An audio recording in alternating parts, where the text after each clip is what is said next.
Assalamualaikum warahmatullahi wabarakatuh. Kami dari kelompok 7 ingin mempresentasikan tentang problem based learning dari mata kuliah rencana pembelajaran. Yang pertama ada saya sendiri, Faratus Solihah, dan yang kedua ada Nabila Wahana Putri. Slide pertama akan dibacakan oleh saya sendiri.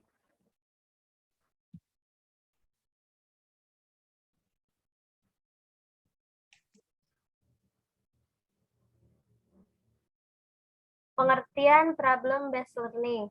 PBL merupakan pembelajaran yang mengharapkan siswa pada masalah dunia nyata real world untuk memulai pembelajaran.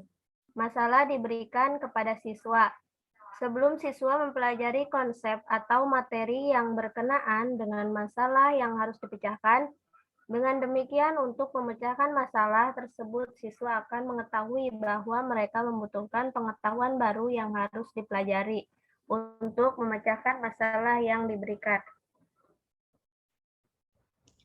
Selanjutnya, ada langkah-langkah metode pembelajaran problem-based learning. Yang pertama, ada orientasi siswa pada masalah. Yang kedua, mengorganisasi siswa. Yang ketiga, membimbing penyelidikan. Yang keempat, mengembangkan hasil karya. Dan yang kelima, ada analisis dan evaluasi. Selanjutnya, tujuan problem based learning. Menurut Rohman, 2011 mengemukakan bahwa terdapat beberapa tujuan dari pembelajaran problem based learning, yaitu yang pertama, untuk mendorong kerjasama penyelesaian tugas antar siswa.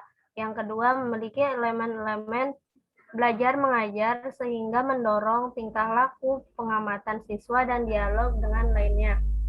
Yang ketiga, melibatkan siswa dan menyelidiki pilihan sendiri yang memungkinkan mereka memahami dan menjelaskan fenomena dunia nyata. Yang keempat, melibatkan ranah, yaitu kognitif, afektif, dan psikomotor pada siswa secara seimbang sehingga hasilnya bisa lebih lama diingat oleh siswa. Yang terakhir, dapat membangun optimisme siswa bahwa masalah adalah sesuatu yang menarik untuk dipecahkan, bukan sesuatu yang harus dihindari. Selanjutnya ada karakteristik problem-based learning.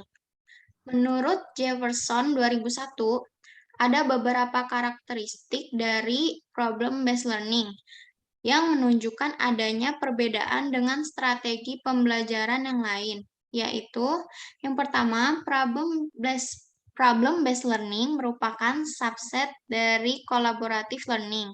Dalam pembelajaran yang menggunakan strategi PBL, siswa bekerja sama secara berkelompok untuk mencapai tujuan bersama. Yang kedua, karakteristik PBL yang kedua adalah masalah yang akan dipecahkan, diberitahukan terlebih dahulu sebelum siswa memiliki pengetahuan baru yang menjadi dasar untuk pemecahan masalah. Karakteristik yang ketiga adalah integratif. Dan karakteristik yang terakhir adalah adanya evaluasi terhadap proses pemecahan masalah.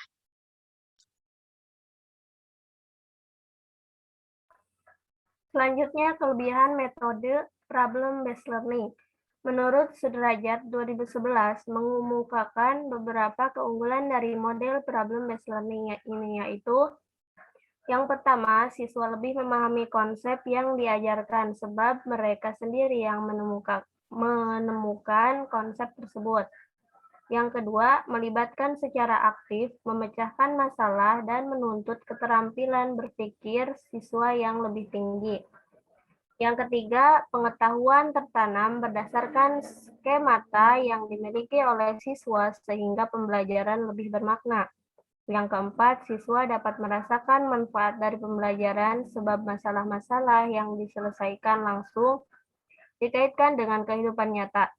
Hal ini dapat meningkatkan motivasi dan ketertarikan siswa terhadap bahan yang dipelajari. Yang kelima, menjadikan siswa lebih mandiri dan dewasa, mampu memberikan aspirasi dan menerima pendapat dari orang lain. menanamkan sikap sosial yang positif di antara siswa.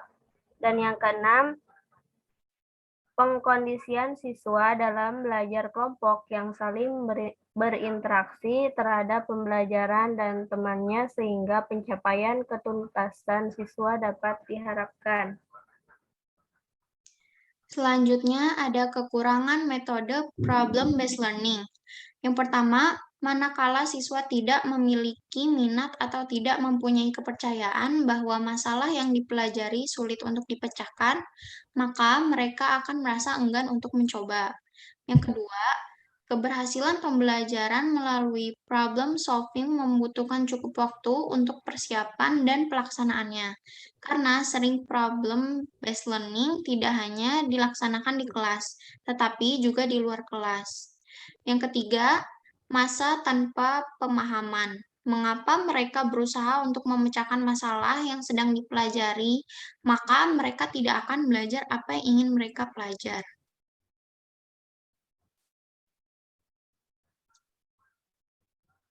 Baiklah, cukup sekian presentasi dari kami. Bila terdapat banyak kesalahan, mohon dimaafkan. Wassalamualaikum warahmatullahi wabarakatuh.